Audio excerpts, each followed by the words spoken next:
Hello and welcome to Talking Europe.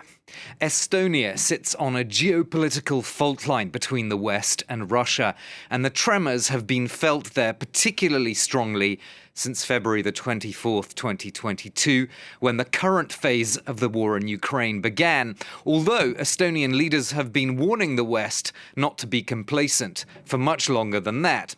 Like its Baltic neighbours Lithuania and Latvia, Estonia, a nation of around 1,300,000, joined the EU and NATO in 2004, attaining a long-term strategic goal, having previously been part of the Soviet Union for many decades.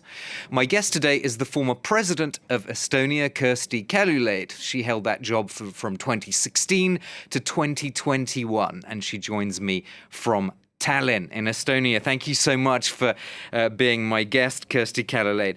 So NATO, the tenure of the NATO Secretary General Jens Stoltenberg expires this autumn. Your name has been linked to that job. Would you like to be the next leader of NATO? Well, I'm quite sure that each and every ex-president, current prime minister, ex-prime minister of Eastern European countries would really appreciate, of course, this opportunity.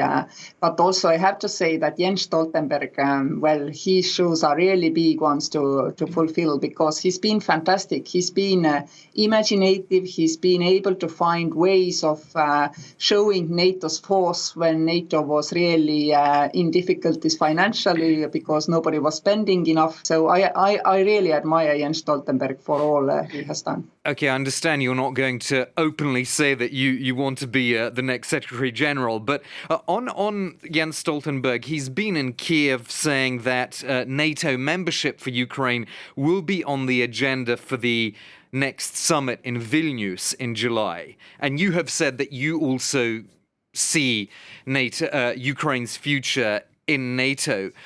That doesn't really convince some NATO members, and if Ukraine was to join, realistically, that could involve, for example, troops from Luxembourg, Portugal, Turkey, fighting Russian troops in Ukraine one day in the future. That's a pretty scary prospect for public opinion in some of the NATO member states. Well, saying that, as you said it now, kind of confirms to me that the chance that we had to join NATO stemmed mostly and foremost from the fact that no NATO country at that time thought they really would have to actually fight for their territorial defense. But I am quite sure that the processes take time, but time might also, be in favor of Ukraine. First, we have to win the war. Second, we have to make sure that Ukraine is ready to join the European Union. And thereafter will basically come this question automatically almost, why not NATO? And when we first voiced our will to join NATO, many said it should never happen, it would never happen, yet it happened, because finally we realized that we are stronger together. EU ambassadors are beginning to talk about the 11th package of sanctions. What would you like to see in that package? Well, I leave that to government of Estonia to talk about concrete elements of the sanction packages. But what I would like to stress is that the sanctions, once applied, do not stay efficient unless you really all the time check that they are properly applied, that they are modified in order to make sure that loopholes are constantly closed. Because, economy is a fantastic and very strong force. It always adapts. It adapts in a positive way, but also, unfortunately, it adapts to these kind of sanctions. So we really have to be careful that there are no loopholes in the sanctions. The Ukrainian foreign minister tweeted earlier this week, the inability of the EU to implement its own decision on the joint procurement of ammunition for Ukraine is frustrating. Quite rare criticism to be quite so open criticism of the EU from a senior Ukrainian official. Do you see a problem of industrial capacity or political will in some member states, or a combination of both? I think we see a common, and not at all related to this particular procurement program, a common problem that we do lack capacity to produce everything which our military forces do need. This is what was called peace dividends, and we now have to quickly readapt to the situation that we have. You now say that there shouldn't be business as usual with Russia until regime change. But I mean, Russians, when they hear regime change, a lot of them will think about the West going around the world trying to remove leaders that the West doesn't like, Saddam Hussein, Muammar Gaddafi, Bashar al-Assad, and so forth, whether they support Putin personally or not. So saying things like regime change, it doesn't really help the situation if you're trying to have a long-term strategic vision, does it? I think it does.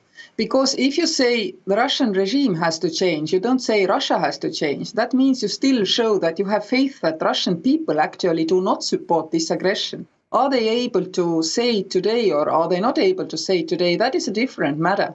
But it is definitely so that with the current Russian regime in Kremlin, we cannot actually foresee that we will say, okay, there was this aggression. Let's leave it in the past. I think we made the error in 1991 when Russia was very much telling that it was Soviet Union who is responsible for Holodomor, for Baltic occupation, for 1956 and 68 in Hungary and Czechoslovakia. And the West accepted this explanation. We shouldn't have accepted. We should have been much more conditional while creating relations with then Russia. And the conditions would have actually had to involve in owing up on what they had done. But is it a problem for you then if leaders like Emmanuel Macron decide at some point to start talking to Putin again for pragmatic reasons, to use perhaps a loaded word, but you know there could be a situation like that with some EU leaders in the future who are willing to restart talking to Putin and not to somebody else? I had a distinct feeling that even Xi felt uncomfortable talking to Putin, precisely because it has already been now decided that, I mean, these crimes are aggression. ICC has taken up the issue about the deportation of Ukrainian children. So everybody who talks to Putin must also understand to whom they are actually talking. And Emmanuel Macron himself said in Munich that at this point in time, there is no one to talk to. But of course, I mean, one day Putin's days will be over. And I'm rather worried that the next phase of the regime, we might be ready to accept as the regime change. We shouldn't. Kersti Kaljulaid, let's ask you one thing about Estonian politics, because a new coalition has just been appointed, comprising the Reform Party, Estonia 200, and the Social Democrats. That's just been approved. You do have some big challenges in your country. Inflation, according to Eurostat figures, the latest Eurostat, is the second highest in the Eurozone, just over 15%. Actually, it's pretty high across the Baltics. How workable do you think this coalition is going to be in sorting out the problems, particularly the economic problems? This coalition, to me, reminds the coalition of 1999 after the Russian economic crisis or emerging market economic crisis. And we also had to do pretty radical decisions. And at that time, actually, the Estonian digital tiger was born. And I believe that also from this crisis, we will learn how to come out stronger economically. But of course, with the current situation being very difficult for coalition to find a way forward isn't easy. It has liberals, it has social democrats, and it has a party which probably would be something close to EPP, the new party. It's not easy, but on the other hand, Estonian people have also previously rewarded with votes politicians with whom they can trust to take difficult decisions, not to postpone these decisions. Thank you so much. We'll leave it there. Kersti Kaljulaid, former president of Estonia, joining me on Talking Europe. I'll be back after a break with my panel of MEPs from the European Parliament, so do stay with us.